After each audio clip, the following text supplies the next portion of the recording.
Okay, I don't know where we left off. Well, basically, Sorry. oh, did you need me to clap?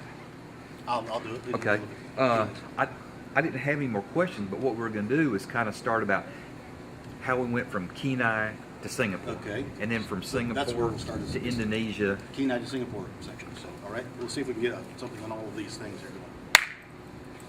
All right. So, tell us about when we transferred from Alaska to Singapore. Well, we were in Alaska, and Jody Pope, who was the manager in the Singapore operations, had been the manager in Alaska. And he had wanted me to go to Singapore. And I guess probably old Daryl Smith caused me to go to Singapore. And so I called Jody and told him that I was ready to go to Singapore. And he said, okay. So we transferred to Singapore. And my job was not really Singapore, but it was Indonesia, Japan, Malaysia, wherever. Then eventually it all wound up in Singapore. And then I was working back and forth, and then they moved, we moved to Singapore. When Tubbs moved to Indonesia, or to Jakarta, we moved to Balikpapan. And then I was a manager there in Balikpapan. And it was a good operation. And all the people that worked for me lived at that time lived in Singapore, except Cowboy K. He lived in Indonesia. And here we go again. Merle Bratcher, who was with Union of California in Alaska, was their production superintendent in Balikpapan. So it wasn't, there's a lot of people there that we already knew. Well, actually, we stayed in Merle's house for a while when we first moved to Balikpapan. Yeah, we stayed a little while there, and then we moved down to the house that we lived in for the year, I guess, that was there. And it was a lot of fun. I mean, we played a lot of golf. And you couldn't go to the golf course unless you lost a golf club and 24 balls. This one friend of ours that worked for Union of California, Hoover, Don Hoover, had a foot about a number 13, and there wasn't an Indonesian that I know of that had over a 6. And one day we went to play golf, and by the time we got the back of the truck open and the door slid open where we could get our stuff out, he looked for his shoes, and somebody already stole them. And what those little caddies would do, they'd take your golf clubs and they'd be carrying them, and then they'd be walking behind you, and they'd drop one of your clubs out about every 6 or 8 holes where you could buy them all back at the clubhouse when you got through. You could have 4 dozen golf balls, and when you got to the clubhouse, you'd have maybe 6 left. And But you could buy those back too. You buy those back too. And there's a lot of things to do. We of course, up on Paso Ridge, they had a nice club up there where you played tennis and had a restaurant. That was for people that worked for the Union of California or Union of Indonesia. But they allowed us to do it, but we couldn't buy any food from the commissary. So we had to depend on getting all the food that we had from downtown, sack of flour here, next store, some sugar, and a few other things like, you never bought the whole thing in any one store. Mm-hmm. And the only thing you could get would be a chicken and fish. Well, the chickens were these Ethiopia chickens.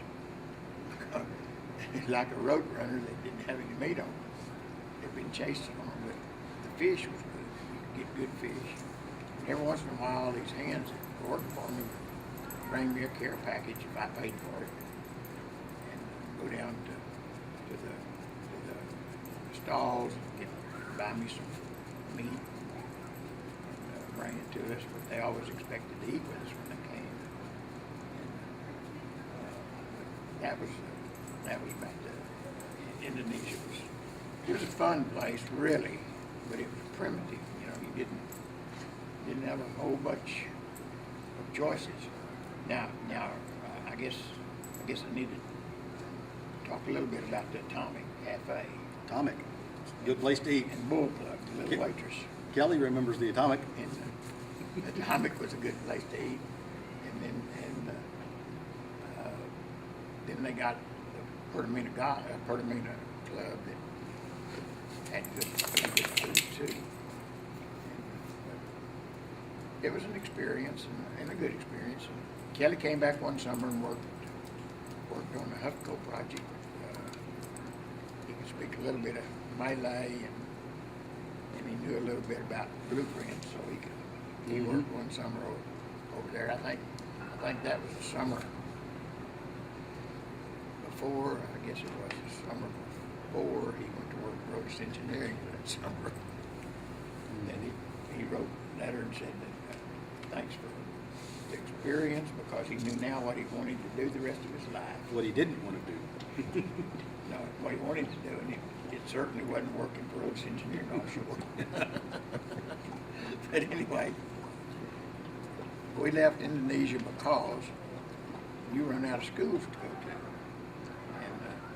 And here again, it's John Prejean, the manager of international manager that transferred me. He said it wasn't my fault that they ran out of schools, because they're supposed to have had a 9th grade when we went there. And we'd agreed to a 2-year stay. And when they didn't have the 9th grade, it wasn't their fault, so he's going to move me plumb over to Australia. And I said, Australia? And he said, yeah. I said, it's a big operation. He said, you got 2 people working for you. Oh, okay. Was that Bass Strait operations, or was that still? That was a whole operation in Australia at that time. When I went over there, I had 2 people, Barry White and Lawrence Wynn, and 1 secretary. And me and the manager in Australia traded places. And it was like dying and going to heaven, because you could get something to eat in Australia. They had real milk. They had beef. They had grocery stores and people that spoke English. Now, weren't we worried about the Australian beef when we first went there? Because in Singapore, Well, in Singapore, the Australian beef was good. The New Zealand beef was not so good. No. is that the other way around? The Australian beef was not good. The New Zealand beef was good. Mm-hmm. And so, well, you know, that's all right. But beef was better than what you could get in Indonesia, because you couldn't get anything. But anyway, we went over there and we found out real quick like that Australia exported all the bad beef and kept the good beef. Mm-hmm. And it was, we had a butcher store about a half a block from our office, and he cut ribeyes. When I first went over there and asked for my ribeyes and asked for them, you know, the means, he said, "You don't want to roast." I said, "No, but I want a ribeye half inch." And anyway, we had good beef, and then we started having barbecues at the warehouse for the customer, which the customer was one customer, and that was Australia, Esso Australia. We'd have a barbecue on Fridays or something. They'd all come. You never knew how many people was going to come, because it was one company, and if you invited 2 or 3 people and skipped 2 or 3, whatever, some of them get mad at you. So what I always did, I'd go down and tell Dudley Attaway, who was the drilling manager. I'd tell Frank Pendarvis, who was the general manager, and a couple more of the managers, to tell all their people. They was having a barbecue at lunch. Mm-hmm. So it was their responsibility to tell their people, so nobody could get mad at us, Otis Engineering, me and Barry. We're not inviting everybody. And we had some good barbecues there, and we'd buy beverages. They'd stay till all the beverages was gone. Food they didn't really care about. Anyway, it was pretty good there. We had a good golf course. Barry played a lot of golf. I played golf till Barry beat me, and I kind of quit. Well, the barbecues you had at the Otis office. Barbecue. Tell us about the pit that you made. The pit that me and you made. Yep. That Saturday morning, I bought a whole truckload of used bricks. And Barry and I built us a barbecue pit about 6 by 4. And that afternoon, after we finished the barbecue pit, we cooked a pig on it, a whole pig. Loaded up big enough to put a whole pig in there. And we cooked half a beef a few times. And it was a good, we had pretty good barbecues there. And everybody enjoyed them. And we did too. Bear couldn't drive because you can't drive in Australia to 18 or 21. 18. 18, you can get a learner's permit. So we had to ride a bicycle. And we had some pretty exciting times in Australia too. We had one evening about 3 o'clock, one of the people who worked for me, Barry White, got the top of his head blowed off, testing a ball valve in the warehouse. About the time Bear was supposed to get there, and I had one of the hands kind of directed where Bear couldn't go see it. Barry's eyeball was hanging down to here, and I thought he was dead, but he got up, holding his eyeball. And the top of his head's blown off. You could see his brains. Well, we knew he was dead, but he wasn't dead.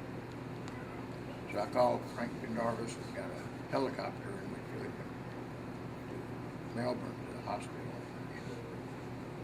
And I had to drive his wife and mother there that evening as soon as they took off or we took off. We stayed with the kids. I had to tell Barry's wife what happened, and we knew that, I knew, I had the radio turned on, and sure enough, the local station said, local man got his head blown off. Anyway, we got there, and the doctor told us that night, or told me, he said he won't make it through the night. Well, you know what? Next morning, he's still alive. After about 7 or 8 surgeries and about 3 months in the hospital, he went back to work. Mm-hmm. And he's still working, I guess, but it was, he stuck his head in front of a ball valve that had a 4-inch ball valve with 2,000 pounds of nitrogen pressure behind it, and unlocked it some way, and hit him in the head. It was a mess. Well, that valve ended up going through the side of the building and landed about a half block away. And it weighs about 80 pounds. But I don't know what happened. There's a few other exciting things, I guess, happened in Australia. Then Barry decided he got out of high school and he decided he wanted to go to Europe for his graduation present, which was fine because it didn't cost me anything. And he stayed 6 weeks. I heard from him one time, and because he's in Selly, Germany, and a friend of mine made him telex me. But anyway, I heard from him more than his mother did because she didn't hear from him at all. Well, she went to the airport and Well, yeah, but she knew when you were supposed to and get expected home. me to be on the plane, and I actually Sure was. When he left, I said, he got him a money belt. I said, he had $1,200. I said, well, how you fix the money belt, fixing everything? He said, yeah, I got it right here. I said, how much money you got in? He said, got it all. I said, no, you don't do that. I said, if somebody robs you, you know, and you don't have any money on your billfold, they know you got something somewhere. So they're going to find it. Put you some money in your billfold so they can have it. Oh, that's a good idea. what he did. Mhm. He didn't spend all of his money either. I got through your awfully cheap. Awful cheap. Dude, 50 cents a night, hospitals, free train rides. If they didn't have a hostel room for him, he rode the train till the next day and went back the other way. Mm-hmm. And I guess I decided it was, this Jody Pope went from the Singapore operations to the Middle East. And we got a new manager, and he was something else. And he one time, he told me, he said, you drank too much. And I said, no, I don't. I said, there's 9 bars here in town, and I can get a drink at any of them. Anyway, he said, if I see you drinking or hear of you drinking again, I'm going to fire you. I said, no, you're not, but I'm going to quit right now. I said, you can't tell me what to do. Anyway, he didn't, and Jody Pope wanted me to come over to the Middle East. So he was in Abu Dhabi at the time, so I went to Dubai. I had the Dubai operations. And about 6 months worth of raggeds is enough for anybody. Tell me about, you talking about in sale, a couple of things that happened. How about Slim Cockrell? Tell me that story. The guy with Halliburton who came over there, rodeo cowboy. Slim Cock. I don't remember him. Okay, well, Tell me about him. well, wasn't he an all-around cowboy? And he stepped out in front of a car there in Sale one day because he stepped out on the road and looked to the left and didn't see a car coming, but it hit him from the right because it was coming the wrong direction.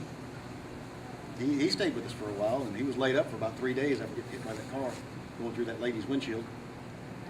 Yeah, I can't remember it a little bit. I drove down the wrong way of the street one time too. Going the wrong way in the 2-lane highway. And the first car that I met was a state trooper. That happens when they're on the wrong side of the road. Yeah, I know it. And, that was another story.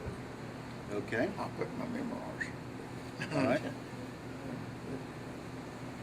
You, when Bear left Australia, well, he played with the Men's Golf Association, so they give him a little send-off. And what they do, they give you a little cup, a bronze cup, and they keep it full for you all night long. So you drink, and somebody fills it back up. That's your send-off. Well, this magistrate, Wilhausen, had sentenced me one time, and after Bear left, I said, hey, what's the legal drinking age over here? He said, 21. I said, what happens if you buy something for a minor? He said, well, it's an offense. I said, well, I guess I could probably send everybody up because that son of mine that y'all had that send-off for the other day, he's only 17 years old, and y'all got him kind of... Anyway, he kind of looked at me kind of funny, and I said, yeah. But anyway, there was some good times in Australia, too.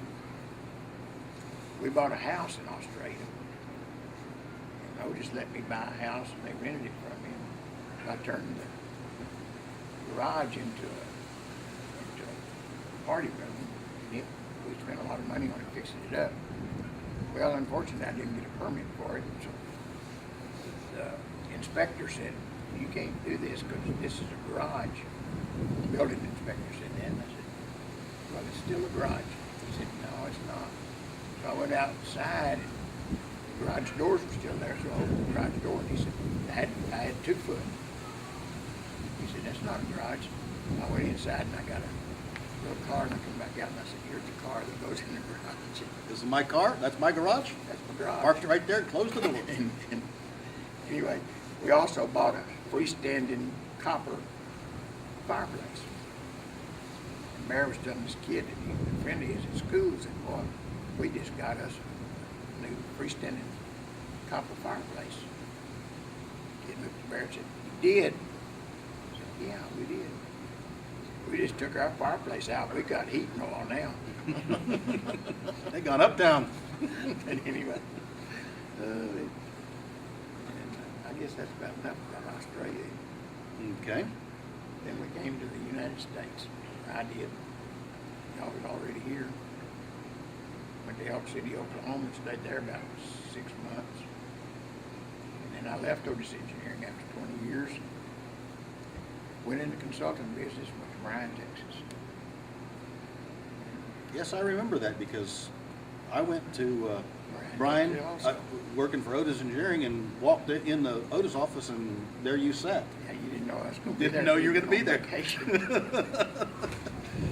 What are you doing here? And I said, "I'm working. Trying to get somebody to do a wireline job for me." Anyway, but that was good. You know, I had from 85 to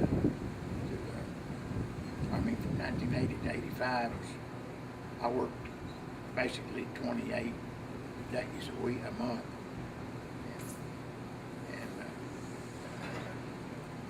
And then in 85, January of 85, it slowed down, way down. And then by June of 85, it just quit. So I had to come somewhere, and that's why I wound up in Laredo. Because Jack Stanley with Trans Texas, or at that time it was Good Hope, was the only people that were doing any oil and gas drilling or anything. That was the deeper gas wells around here, wasn't it? Yeah, deep rowboat stuff, 9,000, 10,000 foot, 12. But I worked for Trans Texas for 16 years, 15 years, I guess.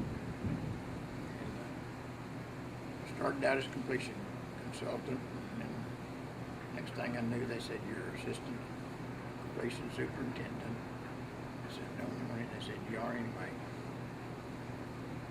Then I wound up as the superintendent, completion superintendent. I said, "Don't win." They said, "You are anyway." Then they fired the completion manager, and they said, "You are the completion manager." I said, "Don't win." "I am. You are anyway." You don't talk back to Jack Stanley or to Jack Stanley. So anyway, I wound up as the general manager. Had 1,800 people working for me. That's 1,800 headaches. Plus another 1,800 because everybody had a vehicle just about. Mm-hmm. It was a good run, and then he moved me to Houston, and they folded. And I came back to, I had a house in Houston and a house in Laredo. So whichever one sold first, that's where we'll live. And I came back to Laredo because I sold the one in Houston the first day.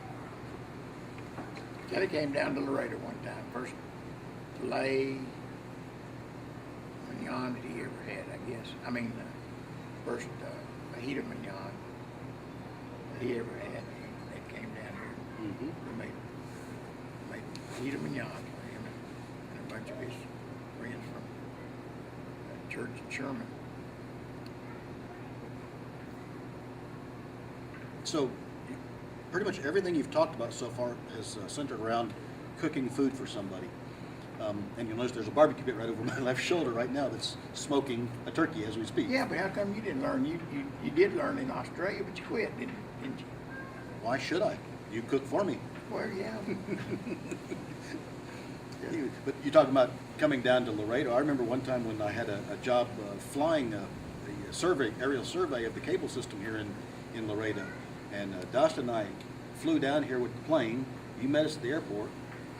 You took Dustin back to the house, cooked up. We flew the aerial survey. When we get done, we landed at the airport. You picked us up. We ate and ate and ate.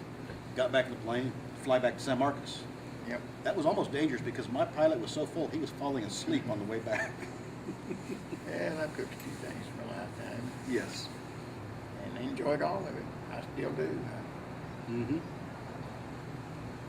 Getting up, just like this morning, got up at 5:45. Had the fire going by 6 o'clock. Put the turkey on before 7. One of them. Mm-hmm. Raise the lid, look at that one. And got another one over there, so we already have plenty of turkeys for 11 people. Plenty of turkeys and lots of pies in the kitchen ready to be eaten too. Elizabeth, her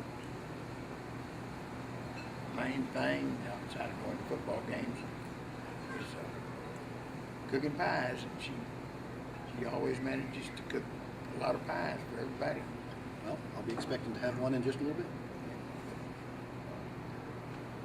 It's been, I've got 4 children, all good kids. One of them I see every once in a while. And the ones that lives the farthest away, I see the most often. Okay. Kelly, what other questions we got here? Why we can do a couple breaks. Ask him about baseball in Corpus and building new fields.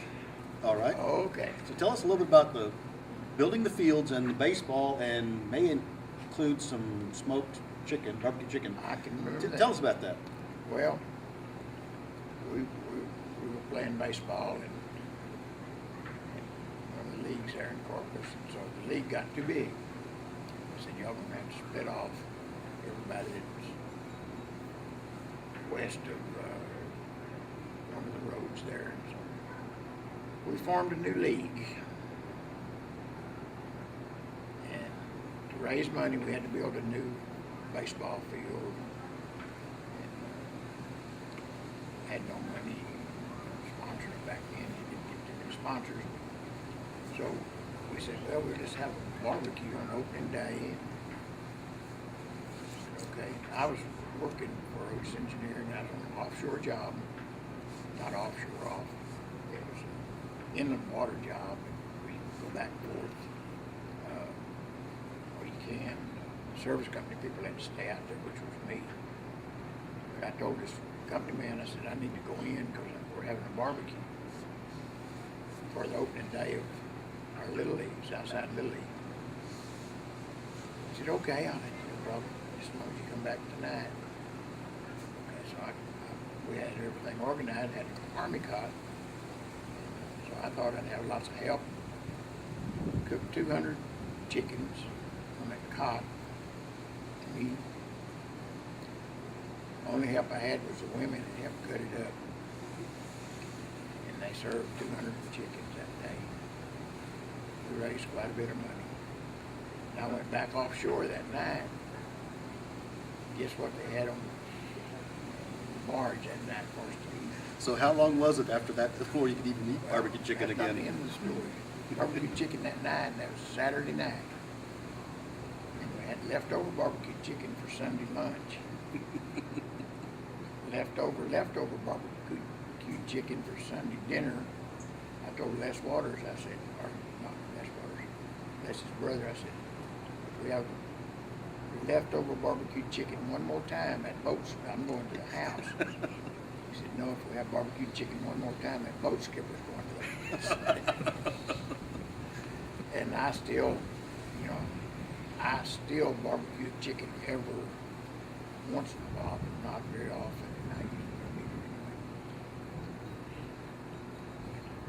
anyway. I like good ribeyes. I like fajitas.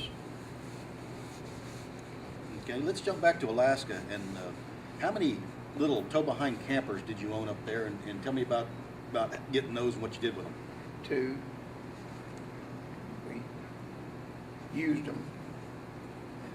The second one, I think you got caught smoking out there one day, didn't you? Well, I mean, there's parts of this that we can skip. Plead the fifth. And yeah, been a Dutch kid. And It was their fault. but we had 2, and we used them. First one we used it quite a bit. And we bought that second one, I think we didn't use it a couple, 3 times at least. But we used to use it a lot, or use them a lot, going to Homer and going up where the gold mines was, camping out. Had a lot of fun in them. But then, the thing we didn't touch on in Alaska that we could is our ski-doos. Okay. Tell us about a ski-doo, and We had- I've got one other thing after that.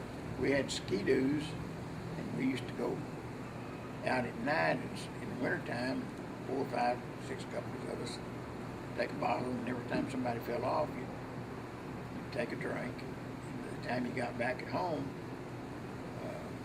somebody's on the ground all the time. But anyway, we rode the ski-doos in the summertime, down on the beach sometimes, which wasn't real good for them, because we got a lot of sand.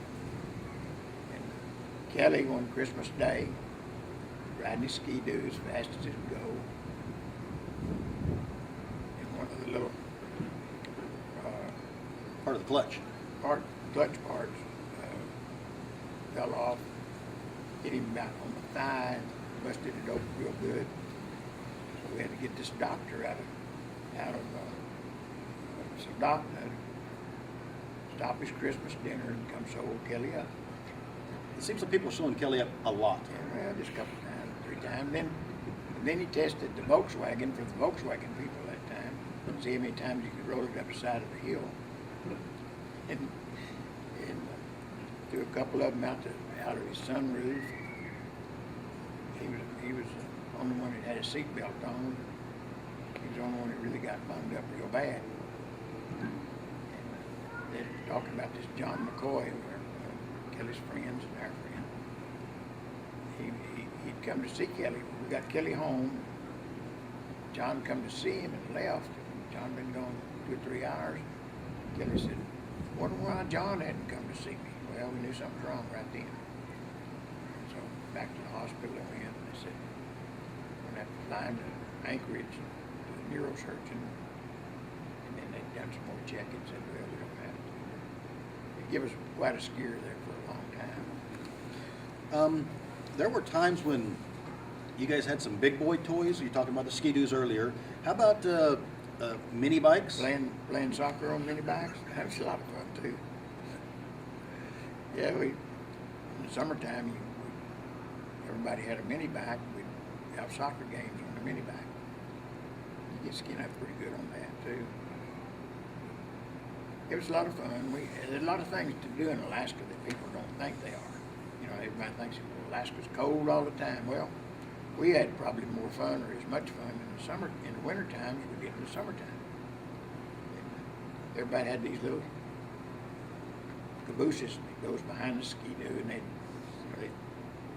women get in them, men ride the ski-doos. And there was a lot of things. One time, Jim Arness is one good friend of ours, wound up a good friend. We went out, a bunch of us, 2 or 3 couples of us went across the country, and thought we was going to Swanson Lake. We wound up somewhere and come across Jim Arnett. He said, "Where y'all going?" We'd never met him before. We were going to Swanson Lake. He said, "You're going the wrong way." I said, "Come on down to my house. We'll get warmed up and I'll show you how to get back to Kenai." We would have never got back to Kenai if he hadn't done that. And that was, he started, he became a good friend of ours. His son played football, and he was one of the instrumental people in starting high school football. And Little League helped too. And he had a kid, a big kid. One time, Coach asked him, said, "Hey, why don't you run with your head down, so you can make a few more yards?" He said, "Well, Coach, I've never seen a football game," said, "I want to stand up so I can see what's going on." There was a lot of good people in Alaska. Okay. Kelly, how much time we got left on that? How long has it gone? 34 minutes. Okay, so we got about another 10 minutes. We need to probably break. That one's probably going to be pretty full in a minute. Again. Okay. Feed us another question, Kelly. Should we stay at Alaska or? Ask about going across the Cook Inlet, fishing and hunting.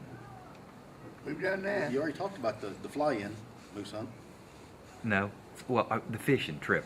When you took the coaches all over there. Oh, okay. So We had a, yeah, okay, go ahead.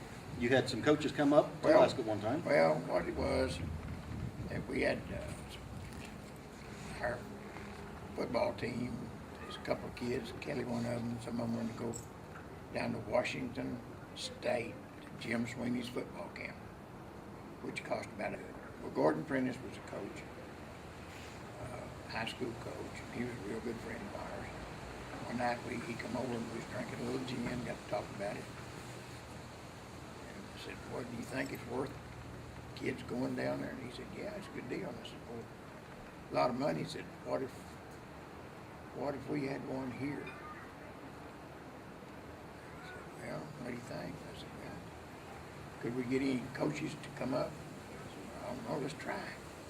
So we made about 3 or 4 phone calls. One of them happened to be to Bear Bryant, and to a couple other ones, and the coaches at Idaho. And all of them said yes if it fit their schedule. So we wound up getting coaching staff from Idaho, University of Idaho, to come up. And we had this football camp. And had, instead of 2 kids or 3 kids, we had 50, 75 kids go to the camp. It didn't cost anybody but $50 a piece. We could pay to come to the camp free. The coaches charged us their expenses, which was an airline ticket, hotel, and they said we need a hunting and fishing trip. Okay, that was their salary. So Jim Hewlin, which was a druggist there, and his sons played football, said, "I'm also a registered." I know it won't come on. Okay. He said, "I'm a registered guide, so I'll Power? Nope, nothing. It won't come Turn on. the power on. Okay, now see what happens. Okay. He said, "I'm a registered guide, so I'll furnish the hunting and fishing trip." So we took off, went on his boat, went fishing and hunting. We seen a black bear, but I'm glad we didn't kill it. They was going to mount it in their stadium in Idaho. And we dug clams, had clams, and fished for halibut, and had a real good 2-day trip. And but, they were good people. Kids learned a lot, and it didn't cost anything really. Sound like a deal. But that was one of the highlights. And there in the Anchorage, heard about us having this camp, and they said, "Can we send some kids down there?" I said, "Yep, sure can. It's a day camp. We can't say it's not an open camp because it'd be against the rules." I said, "It's a day camp, so they have to come and go, whatever. It's not a live-in camp." And then they said, "Well, how about setting us up one?" I said, "Man, I don't know where you get any coaches. I ain't give y'all." But anyway, we did that. We did a lot of activities in Alaska, extracurricular activities that you would never think that you could do and still work for a living, But we managed to do it. It's oil field. Kenai was an oil field town, and everybody there was from either Texas, Oklahoma, or California. Louisiana. A few from Louisiana. I got to tell you about Joe Yoder. Okay. Of course, I lived in Alaska for 2 years the first time, 6 years the second time. Never caught a king salmon. Me and Kelly went back up there 10, 11 years ago. And I said, "You gonna go up and catch a king salmon?" I said, "No, think so." So I lived up there 6, 8 years, never caught one yet. This Joe Yoder was from Oklahoma. He came up to work for me for about 2 weeks one time. Took him down one time. I said, "Joe, you want to go king salmon fishing tonight on the river?" He said, "Yeah. I said, "Okay." So I loaned him a rod and reel. We went down there, and that first night he caught a 27-pound king salmon. He was standing beside me with my rod and reel. Went back the next night, and he caught a 17-pound. And I still ain't never caught one in my lifetime yet. Matthew caught one that year. Oh, is it about that long? But I still hadn't caught a king salmon. So you had this little 12-foot aluminum boat with the outboard motor. one time It got stowed. we tied it up down at Deep Eddy. Well, actually, not really. What I did is, well, I used to deep egg, but this Coach Massey was a friend of ours also. And he said, you can tie that boat up down here at my place if you want to, and you won't have to haul it back and forth and pick up. Okay. Well, somebody took a chainsaw and sawed the tree down and stole the boat. They didn't break the chain, they just chopped the tree down. Yeah. But anyway, I lost that motor. I think that's about it for this round.